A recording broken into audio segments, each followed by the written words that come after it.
If you grew up in Bradford like I did, there's a good chance that you did walk through these doors.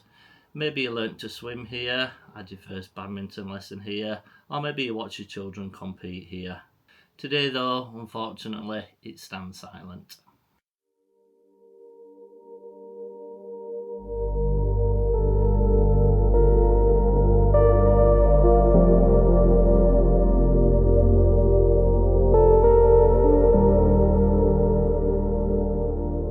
So I explored Richard Dunn's before it was lost forever as a sports centre.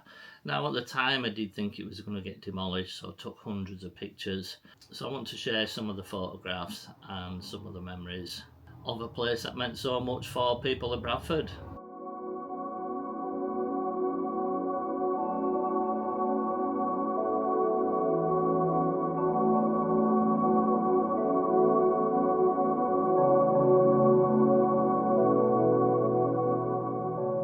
Thankfully, Richard Dunn's has now been recognised as a Grade 2 listed building, which means it cannot be demolished, which I'm very thankful for because I love brutalist structure and architecture.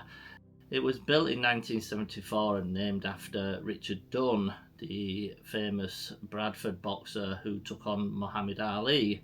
Ultimately he lost, but it was a great achievement for Bradford.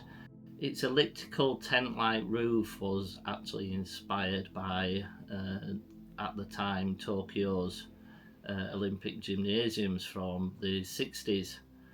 The brutalist architecture, the brutalist structure is not for everyone, but I really like it, and I do like concrete structures and I love brutalism. We did have another divisive building in Bingley, just down the road from me. Again, that's gone now. I love that building, it's so iconic, stood out so much. For others it's just a big ugly mess, but for me it's got character, it stands out. Now the Bradford and Bingley building was actually replaced by a supermarket, and I know which one people will remember in 50 years to come. It won't be the supermarket. So as divisive as they do have character and they are places that people remember. When I was 13 years old, I used to go every Saturday morning, call for a friend down the road, early Saturday morning, 7:30, 8 o'clock. We'd get on a bus, go to Bradford, go to Richard Dunn's, water slides, wonderful, great time. So 37 years ago this was, and the memories from that are everlasting for me. I can just always remember getting excited, getting on the bus, going to Richard Dunn's, massive pool, always very busy, and there were nothing like it anywhere else, especially for the water slides. The water slides were absolutely phenomenal, and the queues going up to the slide, it were always just a very exciting time. Obviously it was late 80s, but I imagine a lot of you have spent time there. For me it was the water slides. I never really did any of the other sports there, but I know a lot of guys that played five-a-side, badminton, etc. So when you go in and you went through the double doors, so the design, the layout, everything was so unique. Going up the tunnel, you can see the badminton courts, the five-a-side courts, everything on that side, and obviously on the other side you can see the big water slides. So it's such a nice walk up to pay to get in. Very exciting. Very weird seeing it empty. When I did get in and get to have a look around, I had a very eerie feeling to it. Now I don't like to rant on about ghosts and stuff all the time, but somebody had told me that somebody died there during the construction of the place, and apparently there's supposed to be a presence in the changing areas and service tunnels. We went into all them. Obviously being on your own in there, especially the changing rooms, very, very weird. When you're a young lad, it's just hustle and bustle, there's loads and loads of people there. When you stood in there silently on your own, It's a very, very odd feeling. If you know about liminal spaces, so liminal spaces are quite a recent thing, quite a recent phenomena online, where it shows office blocks and places where people should be, playgrounds, etc., completely empty, and you get this foreboding sense or a feeling of nostalgia. It does different things to different people. Well, that's how I would describe the changing rooms and the sports centre in general. Every time I've visited since the 80s, there's been hundreds of people there, chatter, laughing, screaming, you know, crowds of people just stand there in complete silence in this building that's held so many memories for so many people. Very strange indeed. Has a very weird effect on you. A lot of the buildings are going. Yeah, they've had traffic, they've been places, the schools and stuff like that, but when it's a place you've experienced over the years, and then to witness it stood still, very strange indeed.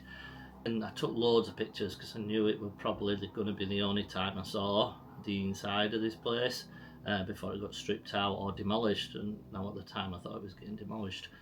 So I took hundreds of pictures of trying narrowing it down as best I can, and I'll just talk about parts of the building. So obviously the walkway leading up to paying to get in, going round a corner, getting your tickets, down some stairs, straight into changing rooms, and straight into the swimming bath area. Like I say, there was so much going on in this place that I'd never really went and explored when I was a kid, just a swimming for me. A lot of you will have some great memories. So did you ever use the Richard Dunn Sports Centre?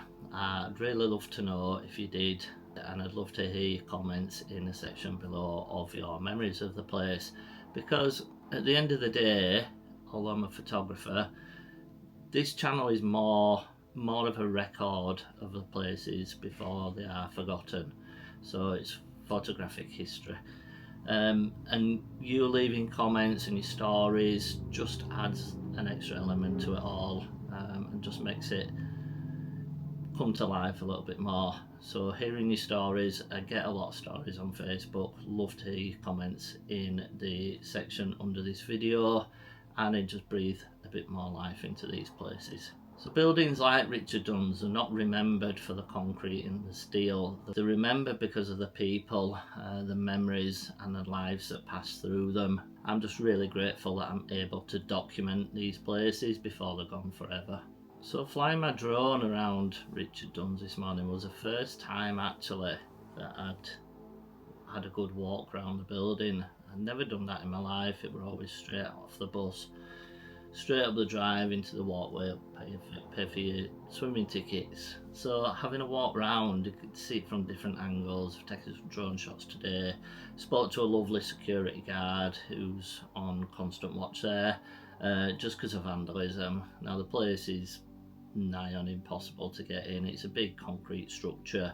It's boarded shut, metal shutters everywhere, and he just says he's just there because the police are actively wanting to keep people away from smashing it up. It's just broken glass inside now. It's fair game for bored kids to throw stones at an abandoned building. Like I say, it's nearly all concrete. Speaking to a lovely security guard, told him what we're doing, taking some drone shots, told him about my YouTube channel. So if you're watching along today, thank you very much. So iconic when you're driving up towards Hull. You can see the big dome, like tent-like top of the place, and you can see that for miles around. It's just situated nicely on Odsall Top, so you can see it from quite a distance. I'm really glad they've saved it. Really hope they repurpose it well, and I'd love to know your stories, some of your memories of the place, what you did there. Like I say, there were five-a-side, badminton, basketball, the gym there, the swimming, the cafeteria. They had a bar as well, which I didn't know about until I went inside.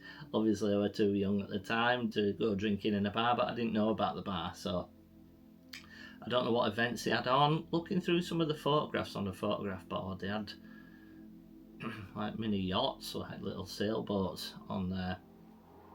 It looked like they had a Antiques Roadshow there, taekwondo events and competitions, so quite a lot going on in this place.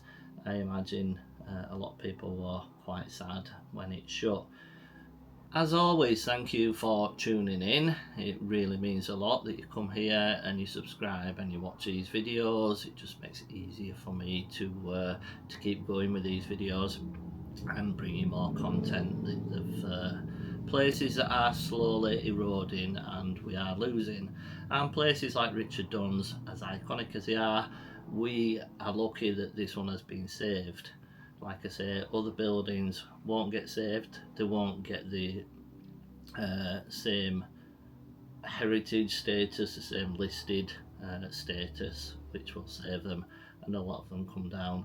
Supermarkets, I get it, we all need food, but don't pull these buildings down to put a supermarket there. I'd rather shop online or go to a farm shop. Stop pulling our buildings down. I love them, they're historic. Try and save them. Do what you can. Help the channel out. Like, share, subscribe. Fantastic. See you next week. Bye bye.